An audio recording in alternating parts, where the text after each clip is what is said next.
Assalamualaikum warahmatullahi wabarakatuh. Perkenalkan, nama saya Putri Maharani Adilah dari kelas 1B jurusan Pendidikan Sejarah. Di sini saya akan menjelaskan materi bab 2 Pendidikan Agama Islam mengenai Din al-Islam.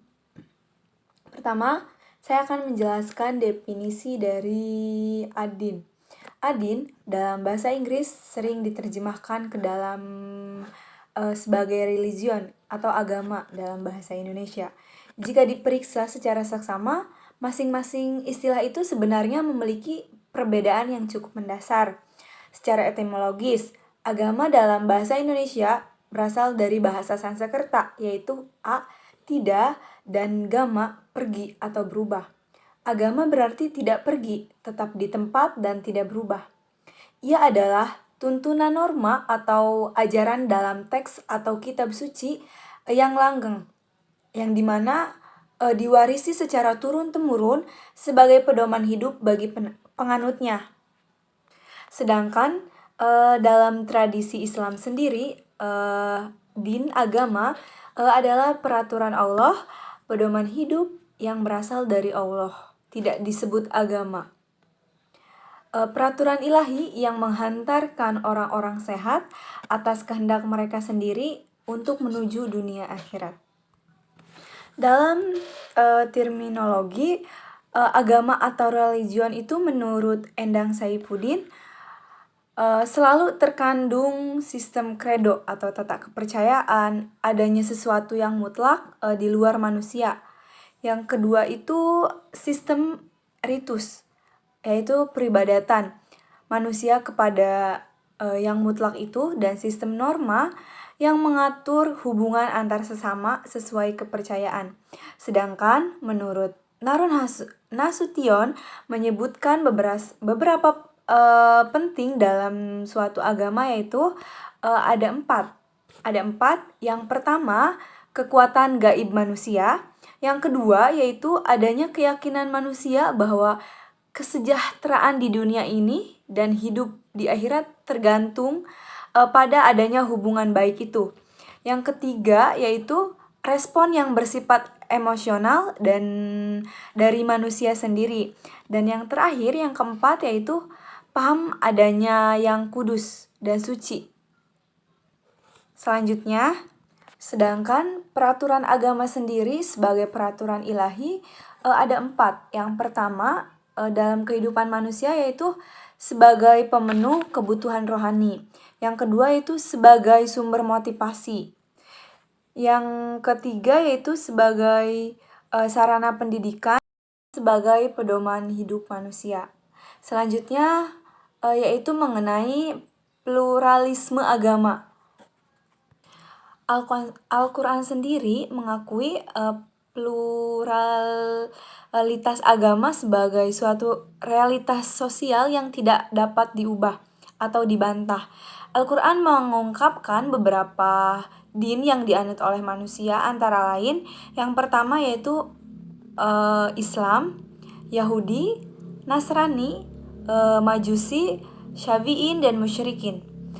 Yang dimana Allah berfirman, sesungguhnya orang-orang mukmin, orang-orang Yahudi, orang-orang Sabi'in, siapa saja yang benar-benar berteman kepada Allah hari kemudian dan beramal soleh, mereka akan menerima pahala dari Tuhan mereka.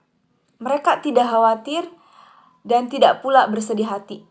Dalam Quran surat Al-Baqarah, surat kedua ayat 62, bisa juga kita lihat dalam Quran surat Al-Ma'idah, surat kelima ayat 69. Sedangkan para ulama cendekian muslim mengategorikan ad-din ke dalam 2 kategori.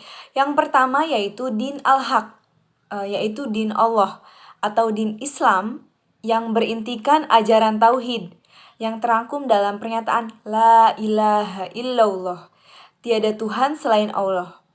Din al-haq berisi perintah kepada manusia untuk beribadah kepada dan hanya untuk Allah Subhanahu wa Ta'ala semata, mengatur pergaulan dan hubungan sesama manusia dengan budi pekerti yang luhur, dan mengelola alam semesta secara seimbang. Semua nabi dan rasul yang diutus oleh Allah Subhanahu wa taala mengajarkan kalimat tauhid ini. Bisa kita lihat dalam Quran surat ayat 21. Yang selanjutnya yaitu din al-batil. Yang dimana din al-batil ini sudah dijelaskan dalam Quran surat At-Taubah surat ke-9 ayat 29. Di antaranya itu tidak memuat ajaran tentang tauhid dan hari akhirat, kepercayaan politeisme. Dan yang kedua yaitu dalam Quran surat Nahl surat ke-16 ayat 51, sebagaimana dipercayai kaum musyrikin Quraisy menjadikan Isa Al-Masih sebagai Tuhan yang populer disebut Yesus Kristus. Selanjutnya yaitu melanggar ketentuan yang ditetapkan oleh Allah Subhanahu wa taala dan Rasul-Nya. Misalnya, contohnya yaitu Bani Israel mengharamkan apa yang dihalalkan oleh Allah atas nama agama. Dan yang terakhir yaitu menyimpang diri din yang telah ditetapkan oleh Allah Subhanahu wa taala. Agama Majusi dan aliran kepercayaan atau kebatinan yang mengakui adanya Tuhan yang Maha Esa tanpa mengakui keberadaan syariat yang mereka amalkan termasuk dalam kategori ini. Yang selanjutnya yaitu mengenai karakteristik din al-Islam. Islam secara etimologis berasal dari kata Assalamu yuslimu Islam.